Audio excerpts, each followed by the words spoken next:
Hey everyone, did you know, be it small, compact commuter cars or large gas-guzzling SUVs, there are many different types of vintage cars that people drive every day. Today, we're going to take a look at some of the most well-known and well-liked vintage cars of all time. Here are the top 15 most successful vintage cars.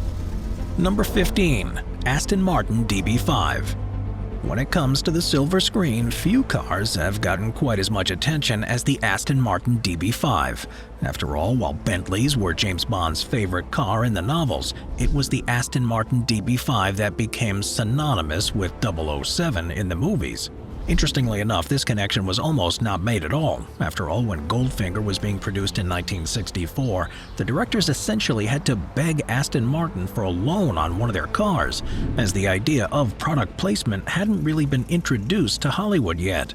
However, after a lot of prodding, Aston Martin eventually caved, and from this deal, the incredible James Bond car has given Aston Martin an incredible amount of positive publicity ever since.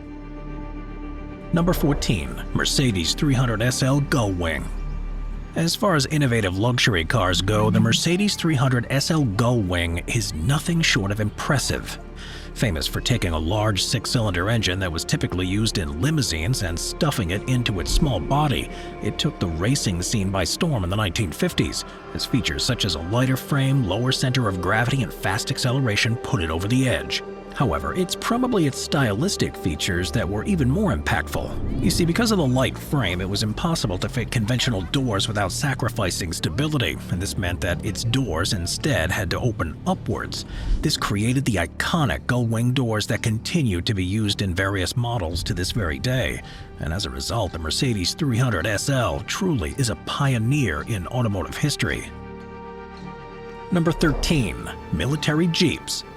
If you've ever watched MASH, then you're well aware of the enduring legacy of military Jeeps. They were first produced for the Army in 1941. Between then and the end of the war, a total of 650,000 were produced, which for those with quick division skills amounts to an impressive figure of nearly 500 per day. Costing about $650 a pop to produce, which for reference was the price of about 3 machine guns, the Jeep gave the US Army a lot of bang for its buck. It's an absolute workhorse. These 900-kilogram four-wheel drive vehicles would be able to perform well in practically every terrain, as they served in the jungles of the Pacific, deserts of North Africa, and cold swamps of Eastern Europe. And while it's no longer used in the modern day as part of the United States' standing army, the military Jeep stands as a symbol of American ingenuity. Number 12. Toyota Corolla. Okay, now while the Toyota Corolla may not strike you as a vintage car, it in fact traces its origins all the way back to the 1960s. You see, development of the first-generation Corolla began in the latter half of 1962, and the main challenges the design team faced surrounded the feat of trying to make the car both affordable and luxurious. Fit with a semi-fastback design and using an innovative type of paint coating that kept it looking better for longer, it took the quality-obsessed Japanese market by storm, and soon the Corolla began to be shipped off to foreign countries. Over time, increases in the number of doors, power of the engine, and overall safety features improved its status in the eyes of consumers, while major design changes every 4 or 5 years have ensured that the car is modern and up to date with the latest motor trends. As such, it's not hard to see why this once retro car has continued to be a household name and bestseller year after year. Number 11. The Ford Mustang. When it comes to bang for your buck, few cars give you as much value and beauty as the Ford Mustang. It was originally launched in 1964 for about $2,300, and even by the standards of the 1960s, it was an inexpensive car, and in fact its price tag was so low that people were actually bidding up the price in dealerships as soon as they came out. It's well loved for its sleek design. It was one of the first mass-produced vehicles that could legitimately be used on the racetrack, as its lightweight combined with its powerful 335 horsepower V8 engine allowed it to easily win races against many other cars of its day. Over time, it got slightly bigger and flashier, and as the years went by, it continuously adapted its design and features in order to better suit the latest trends and sensibilities. As such, the modern rendition of the Mustang looks far different than its retro counterpart, yet the original nevertheless continues to maintain a special place in the hearts of many young motoring enthusiasts. Number 10. The Cadillac DeVille. If you happen to have a solid stack of cash in the latter half of the 19th century, then there's a pretty fair chance that you had a Cadillac DeVille at some point or another. First hitting the market in 1949, the DeVille was Cadillac's luxury sedan and a favorite among everyone from major politicians to the Hollywood elite. Visually appealing thanks to its distinctive roofline, deck-lid beauty panels, and jewel-like grille pattern, it was a beauty in terms of its aesthetics. While its powerful 6.4-liter 325-horsepower engine and useful features such as power steering, power brakes, backup lamps, and automatic transmission made it a practical option as well. Over the years, changes such as a wider grille, the addition of storage space, and an extension that made the car so wide that it set an interior width record made it the perfect luxury vehicle. However, by the 1990s, the car looked far less luxurious than it did in previous generations, and this, along with several other external factors, led to sales declining so much that by the year 2005, this iconic car was completely phased out. Number 9. Fiat 500. Italy is a place that's known for its narrow medieval roads and tight mountain passages, and so it makes sense that when the Fiat 500 was launched in 1957, it was an absolute hit. You see, throughout the 1950s, car manufacturers were attempting to create small, affordable cars that could be sold to Europeans in the post-World War II era.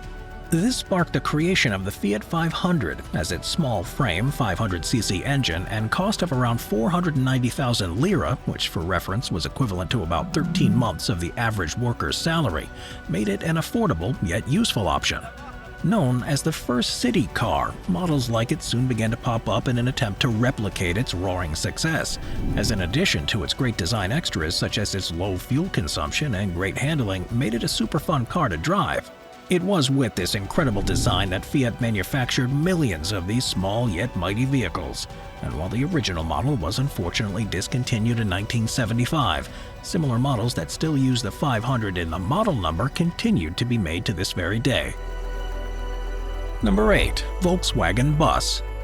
If you're in tune with hippie culture, then you've most definitely heard of the Volkswagen Bus. While the vehicle first got its start in the 1950s as the Type 1, by the late 1960s, Volkswagen had come out with the more innovative Type 2, and it quickly captured the hearts of younger Americans.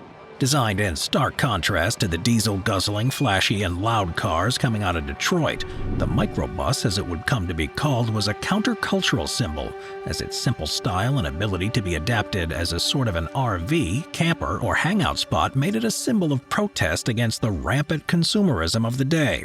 Its boxy appearance also made it stand out physically from most other cars, and by 1969 it featured prominently in hippie culture, often being painted and decked out with hippie symbols and iconography to create what was known as a hippie bus. However, as the countercultural movement began to fade away in the 1980s, so did interest in the microbus, and in 2014 production of it fully ceased. However, the Volkswagen Bus is set to be relaunched in electric vehicle form in 2024, and I hope that it will be just as popular as it was in the past. It's just a cool little vehicle. Number 7. Citroën 2CV. After World War II, France had a long way to go to build itself back up after the terrors of war, and the introduction of the Citroën 2CV arguably helped to jumpstart that process. Now, the 2CV was first conceived in the late 1930s, when the engineers at Citroën were given a very special design brief of creating a car that could carry up to 4 people and 50 kilograms of goods, while traveling at a speed of 48 kilometers per hour across muddy and unpaved roads. In fact, it was even suggested that during the prototype stage, that the car should be able to carry a basket of eggs across a plowed field at speeds of about 130 kilometers per hour without causing any to crack. And while all of these preconditions may seem a bit crazy, Citroën managed to pull it off. As a result, when the car debuted, it instantly garnered a 5-year wait list, and despite not being the fastest or the most high-tech, its style, good handling, and soft ride even on the toughest of roads made it a fan favorite very quickly. However, in the late 1980s, changes in European emissions standards essentially caused it to be banned in several countries, and while changes could have been made to fix those issues, Citroën simply decided to throw in the towel and completely cease production of the 2CV in 1990. Number 6. The Hindustan Ambassador.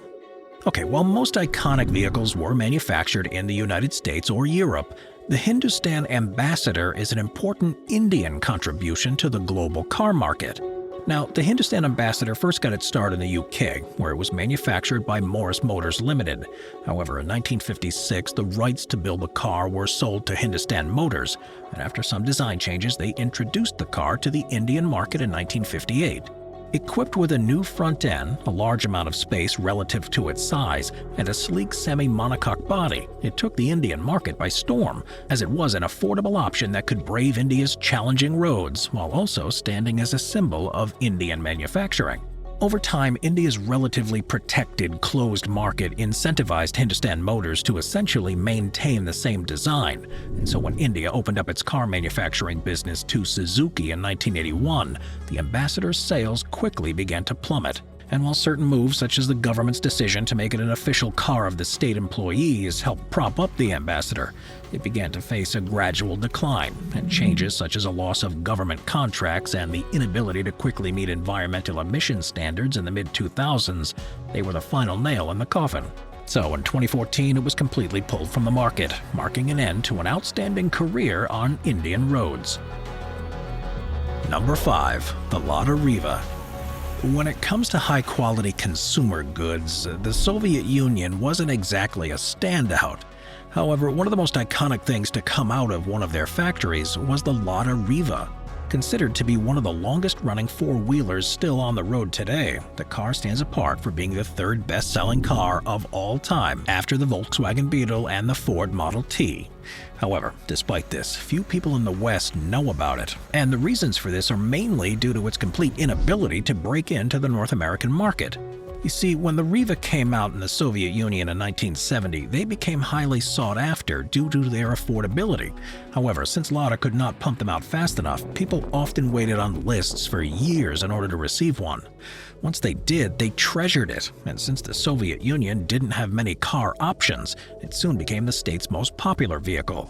Yet, despite their popularity, they were notoriously unreliable, and while they were actually very easy to fix if something went wrong, when the international car market came to the former Soviet republics in the 1990s, the Lada Riva took a back seat. However, despite this influx of cheaper, better-made cars, the Riva has still continued to have a solid piece of market share, as despite looking like an unimpressive box, it's remained an important part of Lada's lineup.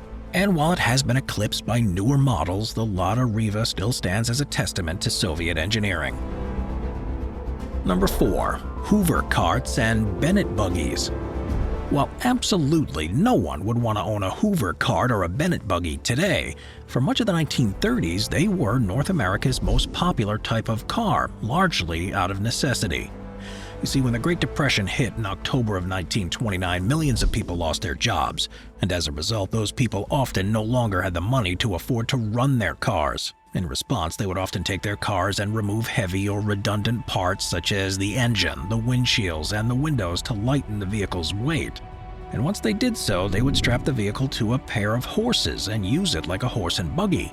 Now, these strange vehicles were called Hoover carts in the United States and Bennett buggies in Canada, in a nod to their country's respective leaders, as many people blamed them for getting their countries into the Depression. In any case, they became very popular in rural areas, largely thanks to the fact that many rural farmers had made lots of money and bought a car in the 1920s, only to lose it all in the stock market crash and be stuck with something they could not afford in the 1930s. And it was thanks to this that this archaic form of transport proved to be the only sensible way to get around. However, by the late 1930s, improvements in economic conditions meant that these vehicles began to see less and less use, and by the World War II era, they essentially went extinct. So therefore, while these vehicles were successful in the sense that many people used them, it was certainly for the best that they didn't last any longer than they did. Number 3. Volkswagen Beetle. Now, when it comes to iconic cars, few can compete with the Volkswagen Beetle. It was first launched in 1938 in Germany by Ferdinand Porsche, and it was commissioned by Adolf Hitler in order to give the German people an affordable yet reliable car. Directly translating to people's car in English, the Beetle managed to be just that, as this two-door car with an air-cooled engine stood apart thanks to its great gas mileage and efficient use of materials.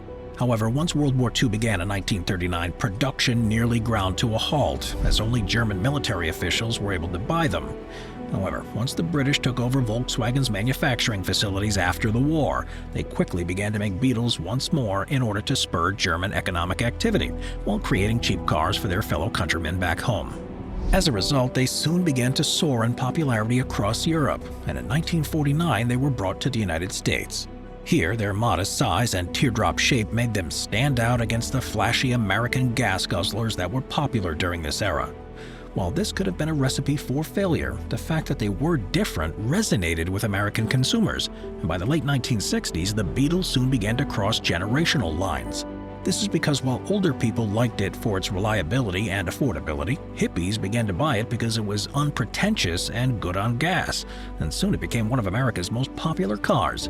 However, by the 1980s, competition from Japan began to lower its sales, and while a change in design in the 2000s gave it some temporary respite, findings that the car had cheated on diesel examinations in 2015 led to a precipitous decline in sales.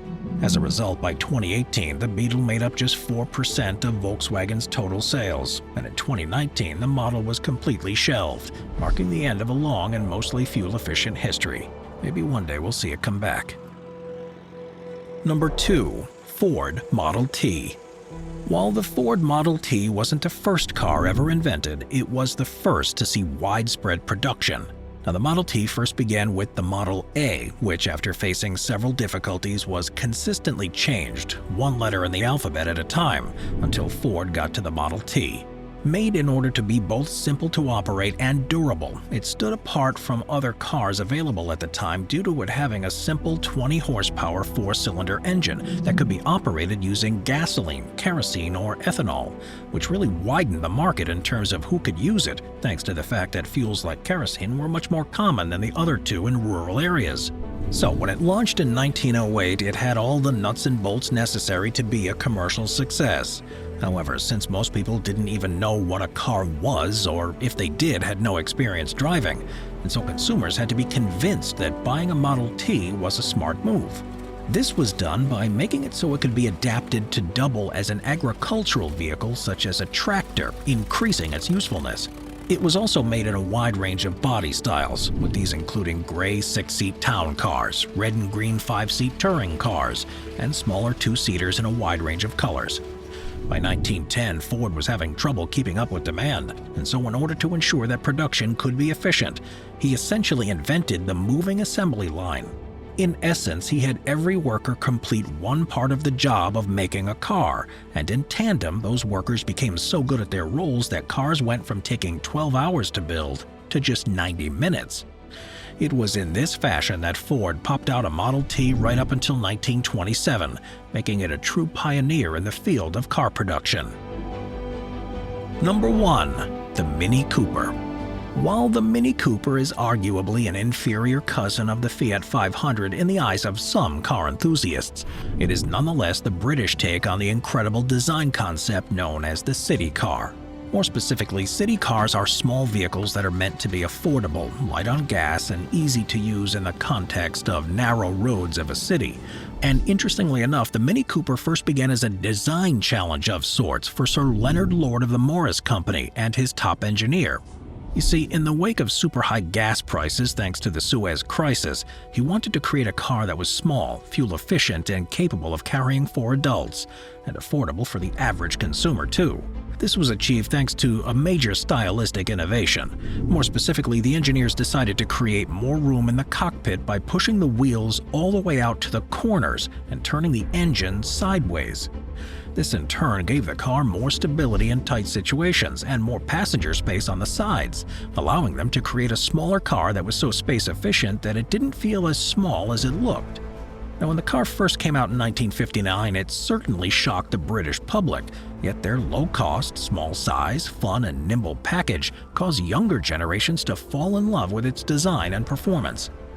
This in turn led to pickup and station wagon versions of the car being made, and as a result, the Mini Cooper soon began to become a sensation across Europe. In fact, by 1999, over 5 million Mini Coopers had been sold, and this helped lead a panel of 130 international automotive journalists to vote for the Mini to be the European car of the century. Nowadays, the Mini continues to be a well-loved car, as design changes such as a slight size upgrade and the addition of some subtle luxury features have ensured that it will continue to have a place in the hearts and minds of car owners for the foreseeable future. Watch our Vehicles playlist for more top 15 videos about amazing vehicles. Sit back, relax, and binge watch all of our best vehicle videos.